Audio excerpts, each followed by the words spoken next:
Hello, I'm Chris Barrow with the BBC News. Israel says it's launched a limited ground operation against Hezbollah targets in Lebanon.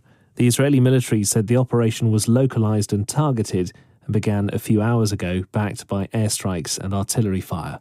Here's our Middle East regional editor, Sebastian Usher. For hours, speculation had been mounting that Israel was going to send ground troops into Lebanon.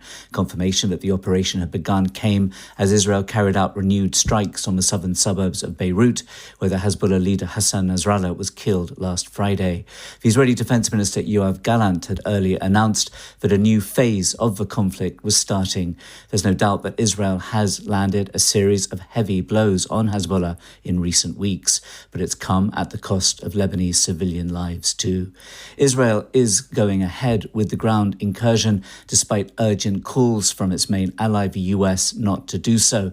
But the Israeli Prime Minister Benjamin Netanyahu clearly believes that the momentum is with Israel. President Biden has announced that he'll be visiting the US state of North Carolina on Wednesday to assess the damage caused by Hurricane Helene. More than 100 people are known to have died after the storm brought havoc to 6 southeastern American states. Peter Bowes reports. Officials have said the devastation in parts of North Carolina is at a level that's never been seen before, and that because mobile phone services are down, some residents have been unable to get in touch with the authorities, making it difficult to assess the true number of people who are missing.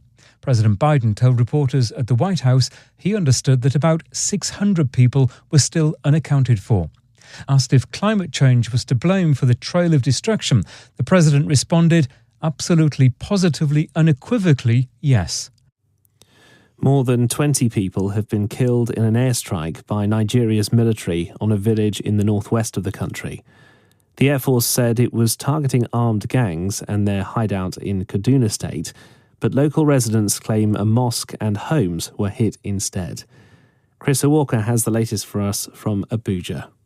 Local residents say the victims of the strike included farmers and children gathered at a mosque in the village around the Jikada Kolo community. The incident has sparked fears it could be another mistaken airstrike by Nigeria's Air Force, less than a year after a similar incident that killed about 100 villagers in Tundubiri. In this latest strike, the Air Force said it targeted armed gangs and their hideout, and that scores of militants were killed. It said the operation was based on credible intelligence and reliable confirmatory surveillance. Chris Iwoko with that report from Abuja. You're listening to the BBC World Service with me, Chris Barrow, live from London. The Nicaraguan army has announced the death of its former commander, Humberto Ortega, who was placed under house arrest 4 months after publicly criticising the government led by his elder brother, Daniel Ortega. The two brothers fought together as Marxist rebels during the Sandinista Revolution. Our America's regional editor, Leonardo Rocha, reports. An army statement said Humberto Ortega, who was 77, suffered a cardiac arrest after being taken to a military hospital in the capital, Managua. He served as head of the Nicaraguan army from 1979, when the Sandinistas seized power, until 1995, when he retired from public life. He later became a critic of President Ortega and his wife, the powerful Vice President Rosario Murillo. In May, Humberto Ortega gave an interview in which he accused the government of serious human rights violations against protesters. His brother declared him a traitor and placed him under house arrest. The United Nations Security Council has voted unanimously to extend for another year the mandate of a Kenyan-led international security force in Haiti.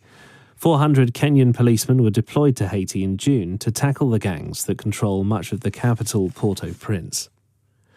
President Volodymyr Zelensky has given a bleak assessment of Ukraine's military situation in the war with its Russian invaders. He described it as very, very difficult. Delivering his nightly address to his compatriots, Mr. Zelensky said he'd just spent 2.5 hours talking to his top military leaders and receiving reports on each frontline area. Police in Italy have arrested 19 leading members of AC Milan and Inter Milan's football fan groups, known as Ultras, for allegedly working with the mafia and profiting illegally from matches. Around 40 people are being investigated for offences at the San Siro stadium, including ticket touting, controlling parking and allowing fans in without tickets for a fee. BBC News.